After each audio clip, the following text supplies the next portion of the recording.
ल हाम्रो गाउँले त गोल गर्यो नि साथीहरू। अन्त साथीको सेलिब्रेसन गर्ने स्टाइल पनि खत्रै छ। हेलो गाइज, वेलकम छ आजको मेरो मिनी डेली भ्लगमा। र आज हामी जान लागेको छौँ हाम्रो फुटबल हेर्न। पहिला म आफ्नो घर गएर आफ्नो बुढीलाई चाउमिनको नास्ता लिएर आइदिएको थिएँ, त्यही बुढीलाई दिएँ। त्यसपछि फेरि लाग्यौँ हामी हाम्रो शिवराज नगरपालिका वडा नम्बर 9मा टुर्नामेन्ट भइरहेको थियो, त्यही हाम्रो करण भाइ र म।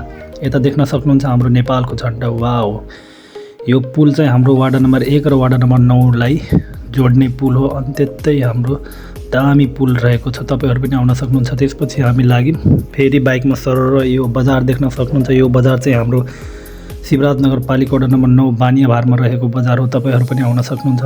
त्यसपछि फेरि हामी लाग्यौँ अगाडितर्फ। र यता गेट देख्न सक्नुहुन्छ। फिल्डमा प्रवेश गर्नभन्दा पहिला यो गेट आउँछ, एकदम राम्रोसँग सजावट गरेको छ नि यहाँ। त्यसपछि हामी आफ्नो बाइक पार्किङ गरेर पार्किङ स्थलमा पार्किङ गरेर लाग्यौँ फिल्डतर्फ।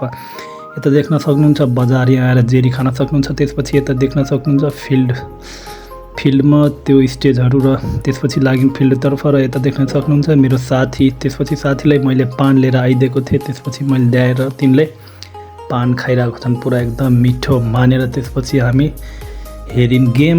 र यता हाम्रो केटाहरूले गेम हेर्दा हेर्दै गोल गरिसके। त्यसपछि एउटा गोल हामी जाँदा बित्तिकै एउटा गोल केटाहरूले गरेर त्यसपछि गोल गरेर त वा, साथीको सेलिब्रेसन तपाईँहरूले देख्न सक्नुहुन्छ, एकदम राम्रो खत्रै रहेछ।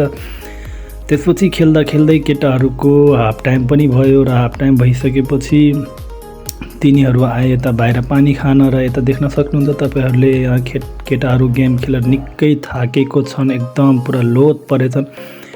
अनि त्यसपछि हामीले पानीसानी ल्याइदियौँ। पानीसानी खाएर यसो केटाहरूले पनि हल्का फुल्का सम्झाइयो, राम्रोसँग खेल यस्तै हो भनेर सम्झाइसकेपछि फेरि केटाहरूको गेम चालु भयो। र गेम चालु भइसकेपछि तिनीहरू लागे गेम खेल्न। र त्यसपछि हाम्रो मुकुन्दे दाई धेरै थाक्नुभएको थियो। त्यसपछि हाफ टाइमबाट मुकुन्दे दाईले चेन्ज गरिदिएको। र यस्तै हेर्दा हेर्दै आजको यो भ्लग पनि सक्यो साथीहरू, र गेम पनि सक्यो। त्यसपछि हामी पुनः लाग्यौँ आफ्नो घरतिर। हस्त।